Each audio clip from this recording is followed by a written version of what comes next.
What's going on, everyone? This is Luke from South Beach Sports, and today I'm going to recap the Miami Heat's 107-109 Game 1 loss over the Milwaukee Bucks, in which both teams, I think, really struggled.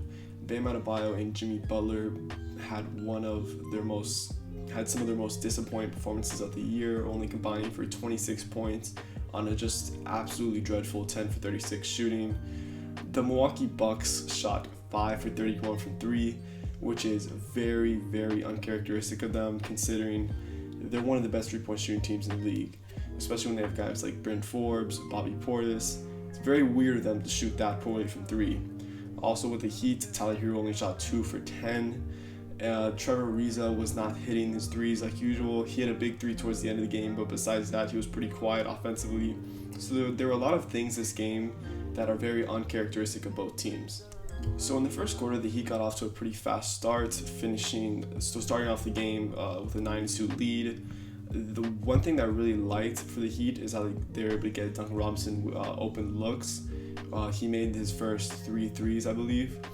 And something that the Bucks have to shore up is the drop coverage that Brook Lopez plays off of these ball screens and dribble handoffs. Listen, the way the Bucks were playing Duncan Robinson in that first quarter, you would think it was Andre Iguodala coming off those dribble handoffs. Brook Lopez was not a threat at all to switch or at least contest Duncan Robinson's shot, and that allowed him to get a lot of open looks coming off that dribble handoff from Bam or a quick ball screen with Bam. We saw early and often that Jimmy Butler could not get in a rhythm. He was just missing his normal shots that he usually makes. He was getting to his spots. The thing about Jimmy Butler this game is that his ability to find his spots and find open looks was not an issue whatsoever. He was finding his open mid-range shots. He was able to get to the basket. He had a wide open tip-in the first quarter, I believe. It might have been the second quarter, which he just missed. Super weird, super uncharacteristic of Jimmy Butler. Another thing, this got me pretty mad, I'm not going to lie. Bam Adebayo, I don't know what was with him, but he was not trusting himself at all this entire game. Usually, I would be content with Bam Adebayo shooting 15 shots a game. I usually get pretty upset when he's in that 6 to 8 shot range where he needs to be more aggressive. Even though Bam shot 15 shots, he had an open mid-range shot the entire day.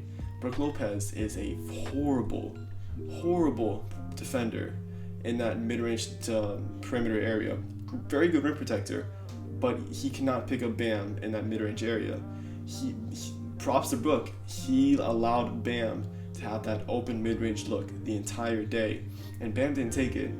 I think Bam only shot 2 to 3 mid-range shots, and Bam's a solid mid-range shooter.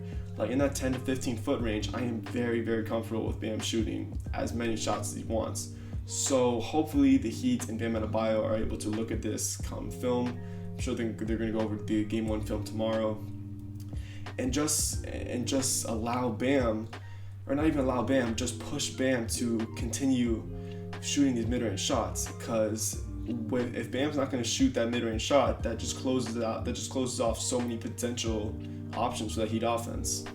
If the Heat are able to get Brook Lopez out of the paint and start contesting those Bam Adebayo mid-range shots, now allow cutters to cut through backdoor, cutters to cut through baseline.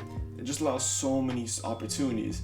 The thing is, when Brook Lopez is just sitting in the paint, you can't have those same options. The Heat offense becomes stagnant, and for an offense that's based off cuts like the Heat, you need Bam to start shooting that mid-range shot. As for the Bucks, I really like Chris Middleton's performance today. He obviously had that game-winning shot in overtime, but he was hitting big-time shots all day. He's just a really, really good mid-range to three-point shooter. In that 18 to 25 foot range, he's money, and he was really able to get the Bucks out of some cold streaks that they're in. Jrue Holiday played exceptional throughout the entire game. He's such a good defender. Jrue Holiday is such an elite perimeter defender. Top 10 perimeter defender in the game, no question. Probably even top 5. He played a great game, especially in that third quarter. He had, I want to say, 11 points in that third quarter. And for as inefficient as Giannis was, he still ended the game with 26 points and 18 rebounds. So he was still a problem. what Giannis has to continue to work on is his late game free throw shooting. That was again a problem. It was a problem in last year's Heat Bucks series, and it was a problem in Game 1. Giannis shot 54% in the playoff series last year, and he shot 4 for 11 today.